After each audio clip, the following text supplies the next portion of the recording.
Welcome to Faith and Politics, a show dedicated to discussing issues surrounding the intersection of church, state, and politics, and the examination of whether you're allowing your faith to shape your politics or your politics starting to shape your faith. In other words, what do you do when God and government come face to face? I'm your host, Orlin Johnson. Let me introduce you to our roundtable of guests for today. First, we have with us Ms. Jennifer Woods, who's the General Counsel for the Lake Union Conference of the Seventh-day Adventist Church. We have Dr. Lawrence Brown, who's the Assistant Director of Public Affairs and Religious Liberty for the Northeastern Conference of the Seventh-day Adventist Church. We have Mr. Tim Schultz, who's the President of the First Amendment Partnership. And we have Ms. Joy Mosley with us, who's the Associate Vice President of Government and Strategic Relations for the Council of Christian Colleges and Universities. Ladies and gentlemen, glad having you here with us and looking forward to our show today. You know, we have an interesting piece of legislation that seems to have had its impact on a previous administration, and now the current administration is trying to get involved in, and it's called the Equal Campus Act of 2023. This was a bill that prohibits funding made under the Higher Education Act of 1965 from being provided to any public institution of higher education. What we're starting to see is that it's quelling into question whether or not there are certain religious organizations that should be able to be established in certain campuses and allowed to be quote unquote funded in any way. And what we're seeing is that we have this particular statute that basically had representatives from multiple states and Michigan and other places that were pushing forward to try to see how we could get these matters rectified. Over the past few years, we have seen a concerning increase of incidents on college campuses where free speech and free association of students has been restricted due to religious beliefs. And so as we start to see what's going on with this particular piece of legislation, we had a previous administration that started to deal with it. A current administration is trying to quote unquote fix it.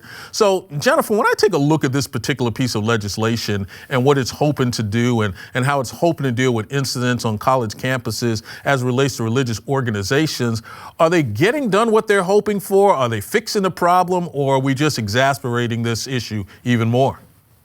Yeah, I think it's interesting because we're seeing this tension played out, not just with this legislation, but as you mentioned in the courts as well, right? So we've seen these cases with, InterVarsity and other Christian groups in places like the University of Iowa and Wayne State, where they've been told, hey, you can't participate in this space, or we're not going to, give you the status as a campus society because of some of your standards that you have for your leaders. And so, I'm not sure if this legislation is going to solve the issue, but there's definitely a tension here. And it does impact things like freedom of speech and also allowing different student groups with different viewpoints that everyone might not agree with, but to be able to flourish on a public campus. And I think that's a really important thing for public campuses to be providing. Yeah, and I do think that it will be helpful because there's current regulations that were promulgated in 2020 that say the same thing, that say that if you're a public institution, you must treat religious student groups equal to the way you treat other student groups. And that regulation, while it's currently in process to be rescinded by this administration, that regulation has been helpful because student groups who are facing access challenges with their public institution can point to that regulation and say, actually, this is something that you need to do.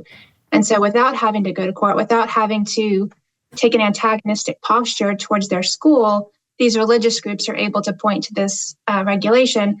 But like I said, the regulation is set to be rescinded. And so we need legislation which is more permanent to say the same thing and codify it in law.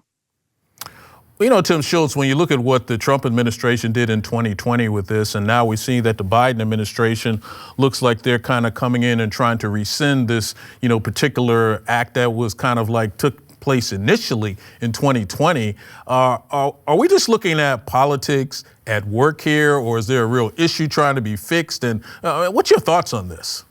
Well, it's not just politics. I mean, you have differing understandings of what the law ought to be, and they're being played out across different administrations. I think that this whole thing tells us a number of things. One is, if you care about the underlying rights, you care about the rights of campus organizations to be able to choose their own leaders, just like all other organizations can, right? Just like the college Democrats can, or just like fraternities and sororities can, religious groups ought to have that same right. If you care about that, then having a regulation is nice, but regulations are not permanent because they change like ping pong when new administrations come in.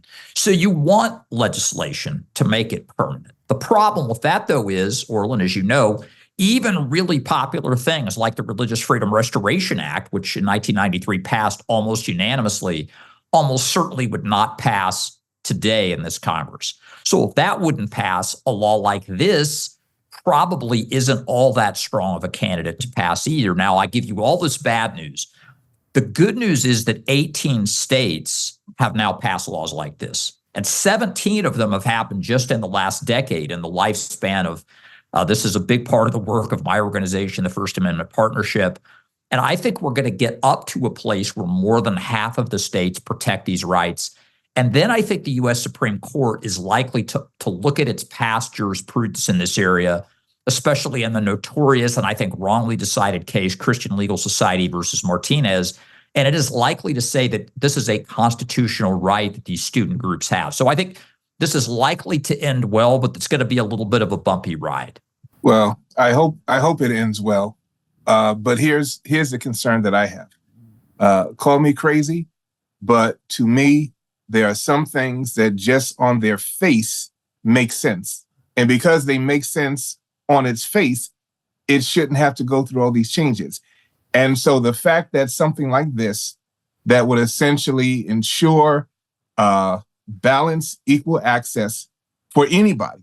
I mean, are we really stumbling over this? The fact that we are stumbling over it, I think, speaks to the larger issue. And the larger issue is that we've turned into a society that is willing to fight almost over anything.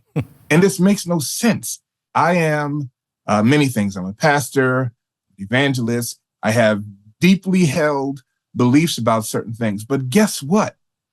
God also built into me the capacity to be willing to listen to what other people are saying and to recognize that an idea different from mine may not be a totally out in left field idea.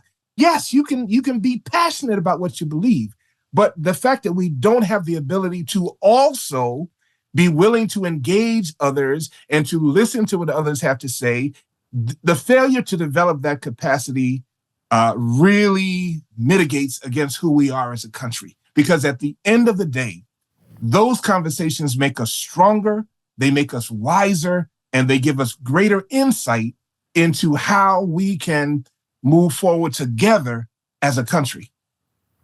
But you know, Joy, in your position, which is kind of interesting, you spend a lot of your time working for the protection of Christian colleges and university. And here we're starting to see religious issues at a public institution. I'm just wondering if the situation were flipped and now we're looking at certain these clubs that want to be at private institutions. It almost seems as though you can't tell which side of the spectrum that, you know, legislation is going to be. But in your experience as you're protecting these colleges and university, I'm assuming some of these arguments are the types of things that you must come across on a regular basis.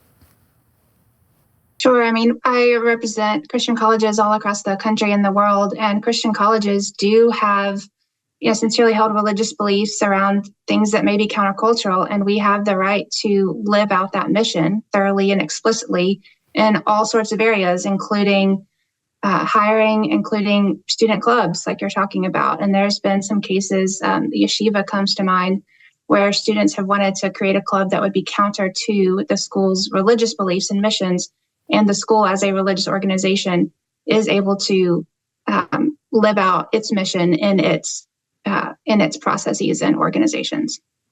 And that's where this thing gets a little bit messy from my perspective, because on one hand, I like the idea of religious institutions and groups getting to do whatever they like to do. But on the other hand, the idea that why a club has to exist on a college campus as opposed to being someplace else, I can't say that I view that as being totally off the wall for me. You know, Jennifer, I don't know if I'm missing something here, but, you know, my religious beliefs are so strong, but I'm not sure I have to have it espoused at every club and every aspect of where I live my life, and wondering, should there be some lines that are drawn in this, or am I missing something here? Yeah, I think the distinction here is that these are public universities and all these other clubs are able to exist in this space. And so why are these clubs being targeted, right? And as was mentioned earlier, this should be a place where there should be a diverse views, and those should be welcomed. And instead of censoring which clubs are deemed appropriate and not appropriate, we should be able to engage in dialogue, even in uncomfortable dialogue. And I think that these clubs, even if people don't agree with, you know, their stance, they serve an important part on these public campuses. And when we start saying certain clubs aren't welcomed or aren't accepted, then we're starting to get into censorship, and that's a pretty dangerous thing. Yeah, and if I could add to that, you know, Orlin, remember, these are funds that come out of student funds. These are students pay into a common pot, and then those funds kind of come back to the student organizations. And if you don't have access to a student organization, it means you can't have tables, you can't advertise on campus, you can't use campus buildings to host your meetings. You're really disadvantaged if you're unrecognized as a student club. And the thing that's really interesting is that, you know, we're talking here like in formalities and like we're talking like lawyers here, which I think we all are. But the reality of this is I've been doing this for 10 years.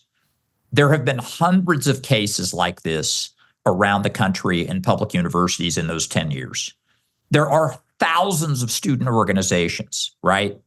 But it just so happens, Orlin, that 99% of these controversies involve Christian organizations on campuses. What are the odds? You know, it's like, I'm going to show my age, you know, what Arsenio Hall used to say, things that make you go, you know what I mean? And so this is really not a coincidence that 99% of the time it's Christian organizations that run afoul of the supposed non-discrimination policies that campuses have, right? And that's part of the reason why when these cases go to litigation, these organizations tend to come out ahead. But Lawrence, isn't that part of the confusion? What exactly is a religious organization? By definition, it's getting so broad now that you don't even know exactly what that answer might be. Well, that is true, but there's a very important distinction to draw. And if we're talking about a public university versus a religious university, I don't want to send my child to a religious university that is going to have a group mitigating against the very reason why I sent them there in the first place. So as it relates to a religious institution, I think whatever that mission is, they ought to be true to it. As it relates to a public institution, now you're getting into an interesting area because one man's religion is another man's sin. But you know what? That's why they pay somebody the big bucks to figure all this stuff out. Well, you know what, I'll have to make that the last word, but I think that's the real issue. When you're at a public institution, everyone should be allowed to play, regardless of what you may think about their religious beliefs. And hopefully at some point, in the words of Dr. Lawrence Brown, this will become common sense. There's an interesting case that I've been taking a look at, which is called the United States of America v. State of Texas. And in the state of Texas, they have this group that's called the Humanitarian Respite Center. And in this particular center, Texas serves families that are primarily mothers and children who would otherwise be left out on the streets. And as part of a ministry, the Catholic Charities of the Rio Grande Valley, they engage in providing food, clothing, medical care, and sometimes temporary rest for over 1,000 migrants each day who have been released by Border Patrols. We're now starting to see that Texas Governor Greg Abbott has issued an executive order forbidding non-governmental entities from transporting migrants anywhere in Texas. And the order was supposedly intended to slow COVID transmission, but it would have more of the opposite effect in particular. it also allows people to be put in a position where they're being told that, well, you can't be here because they're trying to quarantine you. But in reality, it looks like the government is really, of the state of Texas, pushing against a federal government rule and regulation that basically now is challenging that order. So when you see these circumstances happening in Texas, we find ourselves in the court system trying to determine whether or not this makes sense. And this case is now currently before the federal district court in Texas. How do we try to find out the happy medium from allowing an organization to be helpful, but yet not be in a position where you are, quote unquote, violating federal law, but still in a common sense way trying to allow people to engage in their, quote unquote, religious ministries of assisting individuals? You know, Tim Schultz, when I look at all of the moving parts here and all of the nuances here, you've got a governor who decides, I don't want to see this happening, you know, sending busloads of people to other parts of the country. You have the federal government that's saying that there's something that we ought to be doing. We have religious groups that are trying to do what's in the best interests of individuals that look like they are in need.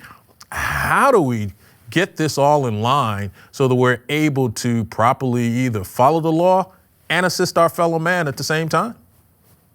Well, Orlin, you're right. There are a lot of moving parts here, and it would be easy to get lost in the moving parts. So let me sort of try to take us up to like a 30,000-foot view here, right?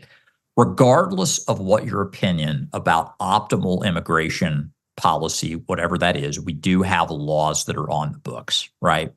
And one of those laws that's on the books has to do with the principle of religious freedom, the Religious Freedom Restoration Act, which we have both at the federal level and we have in the state of Texas. And so on the one hand, a religious organization cannot take part in human trafficking or human smuggling against the law, citing their religious beliefs. They cannot do that, okay? On the other hand, RFRA requires that the government have a very good reason before it limits someone's free exercise of religion. In this case, these are religious groups rendering humanitarian assistance to migrants, many of whom are here illegally or are coming here illegally or are making bogus claims, right, to some sort of legal status. But that doesn't mean that that the government doesn't have to show that it has a really good reason to limit their free exercise of religion.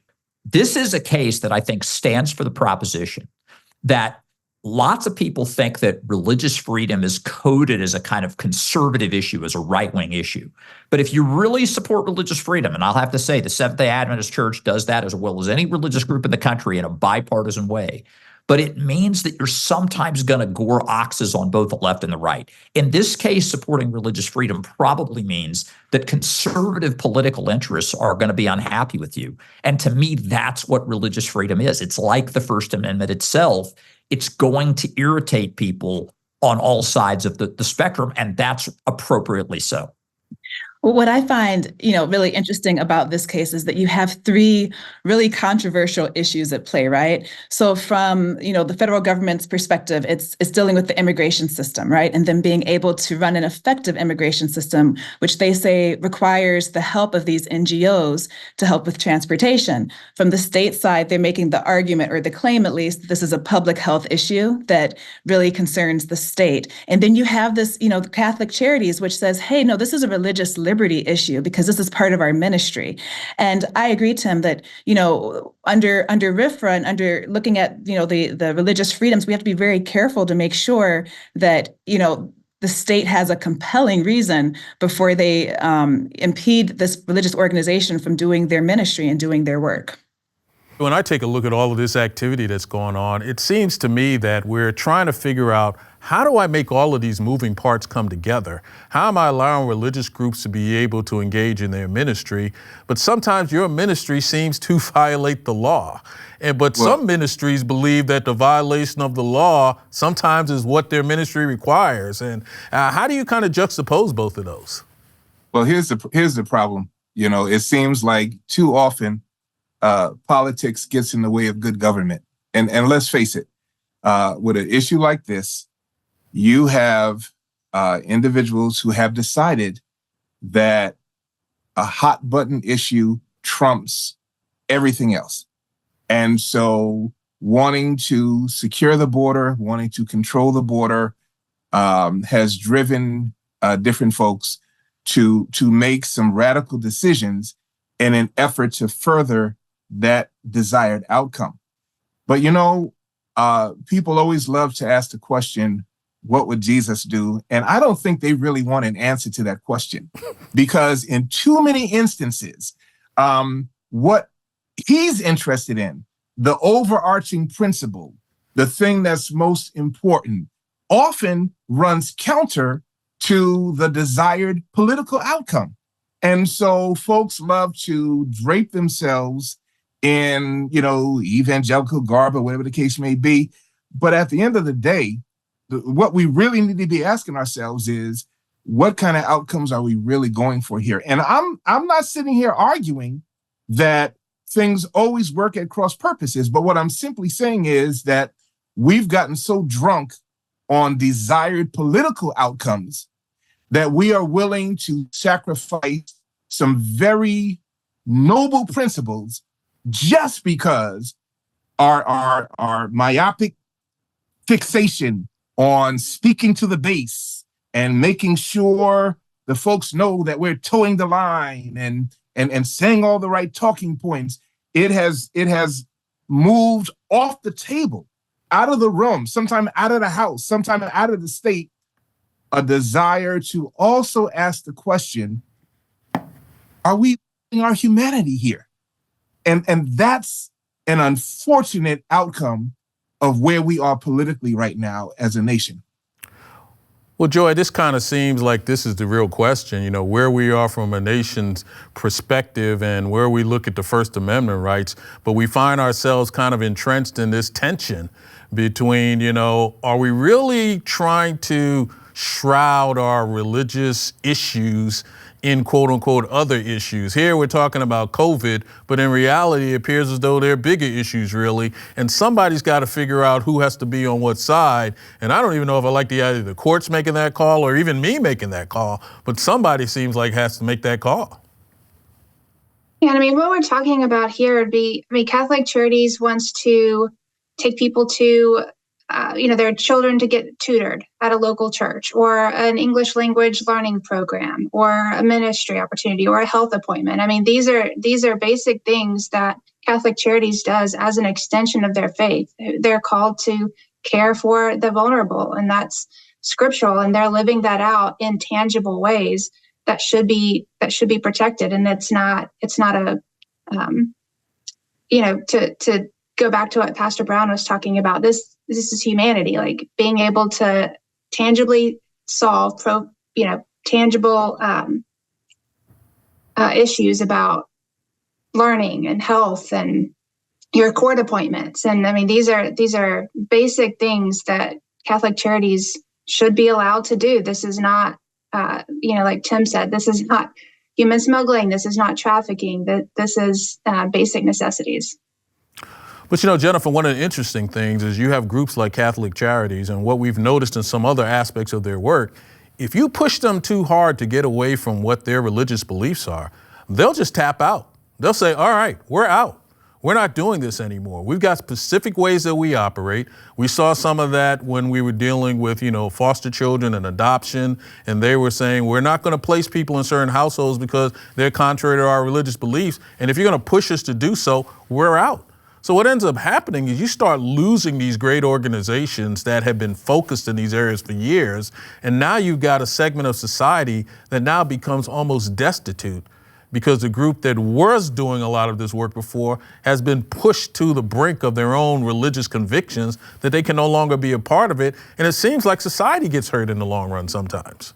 And I think you're exactly right. The losers in all of this are communities and the society as a whole, because, like it or not, religious organizations have filled in this gap, right? The government has started to rely on religious organizations to do these things, right?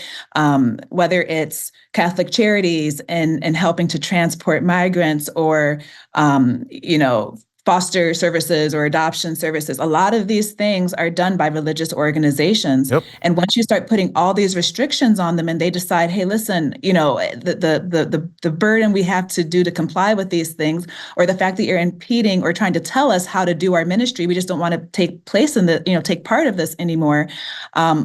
What's going to happen? Who's going to fill in that void? And it's going to be the least of these who are going to suffer the most. And I think we need to really be mindful of that and see who's going to lose out in all of this. But a few years ago, Orlin, a Georgetown-affiliated scholar named Brian Grimm did a study about the contributions of faith to the common good, and he found that in all sectors of serving the least of these, the annual valuation, and again, this is like 6 years ago, was $1.1 trillion a year. You just don't want government to have to pick up that slack, right? All of the substance abuse recovery programs, all of the education, all of the migrant programs, right? All of the Be a Better Parent programs. Boy, if the government had to pick up that slack, what would our taxes look like if that were the case, right? We don't want that to go away. And I think Jennifer made some really good points in that respect. Well, I think you hit it right on the head, Tim, that on some basis, we have to figure out how to peacefully coexist with the fact that some of the people who are taking care of the least of these in our society, and mind you, not because there's numerous groups bustling to do this work. You know, we've got very few that want to do so, and we've got to make sure that as we're allowing them to do what they do, that they're still allowed to kind of connect with their own religious beliefs. But then we've got to find that happy medium to make sure, allow them to have their religious beliefs, not violate the federal law, but still take care of our fellow man. Hey, Joy, tell me something I don't know.